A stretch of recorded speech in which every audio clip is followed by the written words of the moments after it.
How to unlock my brain's full potential? A popular question. Everyone wants to know.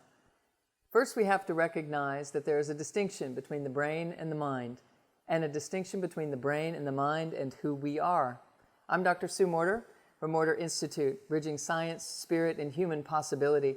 And I can't wait to dive into this conversation because this is a question that we get from many fronts during our coursework, from our entire community, and out and beyond when I go and speak at conferences and travel around the world, engaging in personal development and spiritual development and harnessing the mind and managing our energy, mastering our nervous system, and that includes our brain. So I feel that this is probably something that would be of interest to you to dig into. So what do we do? How do we recognize the distinction between the brain and the mind? And for about 100 years, they've been focusing on much research that shows that the mind is not confined to the brain in very specific fashion, that actually the mind is a field of energy, and the brain is a processing plant in the center of the head that is processing the information that's rising up from the internal environment, processing information that's coming from the external environment, and processing information that is coming in from a high frequency location or a different radio station, if you will, that is being honed in by the pineal and referenced and processing all kinds of different frequencies into thoughts and projections and images, etc. So collectively, this processing system is to allow us to interpret the massive amount of energies that are available, that are bombarding us every millisecond, so that we can maneuver our way through this life in a fashion that is whole and healthy and vital and trusting and engaging and loving and healing and rejuvenating and operating as pure creative genius. That's what we're supposed to be doing. So if your life is feeling a little differently than that, then perhaps diving into this conversation will be something you would enjoy in our coursework. And that is findable on our website, drsuemorter.com, and look under coursework if you find that this stirs something for you that you'd like to investigate a little more deeply. So the question is, does our mind control us, or do we control our mind? And the problem is that most people are identified as their mind. They think that the things that it thinks are the truth, and they think that the things that it believes are true, real, limiting factors in our life. And so what we initially, I should say, have to do is peel ourselves off of being identified as the mind and realize that the mind is something that we have. It's not who we are. And it believes all kinds of things. It thinks all kinds of things. And we have to maintain a distance from it if we really want to put it in perspective and not allow the rapid moving thoughts and all the stories that it writes and the conclusions that it draws and all the names that it gives energies, not let it really run the show. That it gets to have its opinion, but it doesn't necessarily mean that it's true. And so we have to have another sense of self in order to make that distinction. To have a governing effect on the mind, we have to be identified as something bigger than the mind. And the truth is, you are. You are the soulful self. You have a body and you have a mind. And so you're here to learn to master the mind so that it can then serve this trilogy of mind, body, and spirit in such a manner that it stewards us throughout our lives. So as we're doing so, people then want to know, so should I practice meditating in order to do that? Should I still my mind? Should I do visualizing, manifesting practices? What's the right use of my mind in order for me to get what I want in life, in order to have the life experience that I would like to be having, which is one of connectivity, creativity, one of collaboration, one of kindness, one of seeing the solution, one of having possibility run through us, a positive take on what happens in life, being inspired and engaging and carefree. That's the kind of life that people are wanting to have.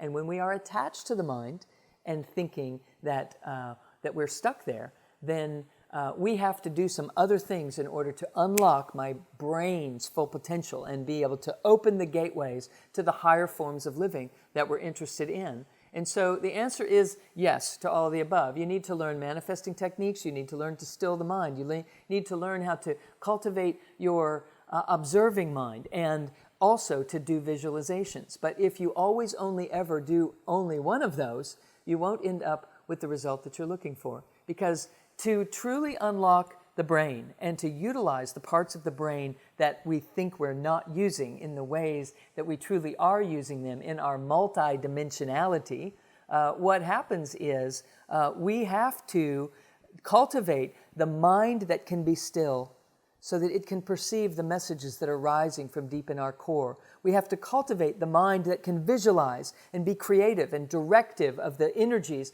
that are rising so that we don't wait for a sign, but that we create the sign, that we are innovative and leading in our lives. But not always.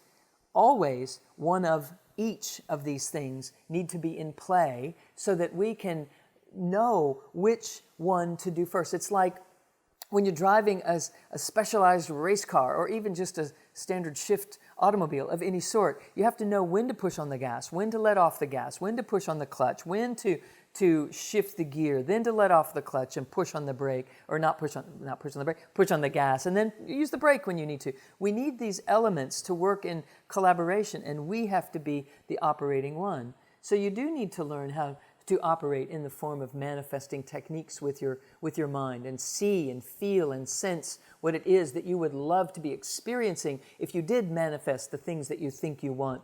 And all of those things are important, but the most important thing is that you recognize that there is a you that has access to all of these tools. So cultivating the stillness of the mind, meditating, dropping into a very deep state where you're just making your awareness available to what's trying to rise or what's trying to come in from what we would call higher guidance or inner wisdom. And we're here to bring those energies together. We have to cultivate each of them, which is why I teach all of them in the Energy Codes coursework, so that we can become masterful at navigating this life in every sense, both creatively and responsively and collaboratively, simultaneously, so that we're not pushing through and overriding, and that we're not waiting for the sign and praying and hoping that things will come our way, always, only, ever, but that we're doing all of these things collectively so that we become truly masterful in this life.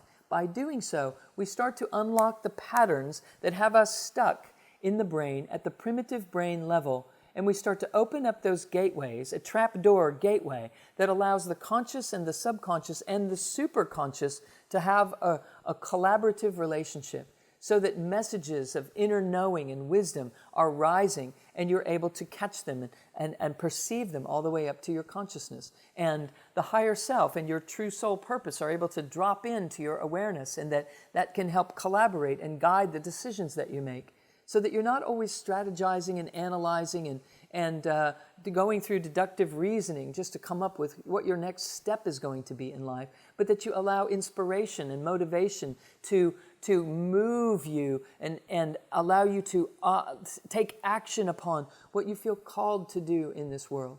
When you do that, you not only have the vital force that you're looking for, but you also unlock the patterns that have you locked out of certain rooms of the brain where the higher executive centers and the creatorship reside.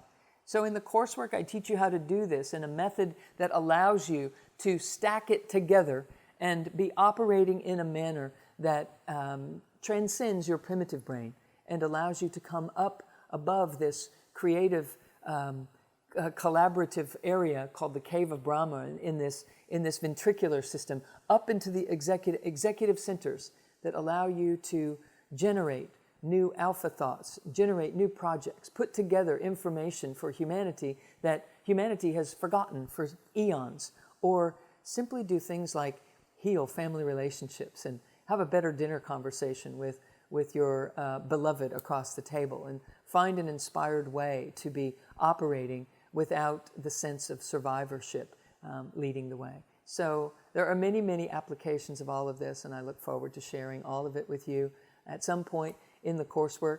So join us when you can. drsuemorter.com is how to find us. Let us know if there's a way that we can help you discern what might be best for you initially. So many blessings to you all. Namaste.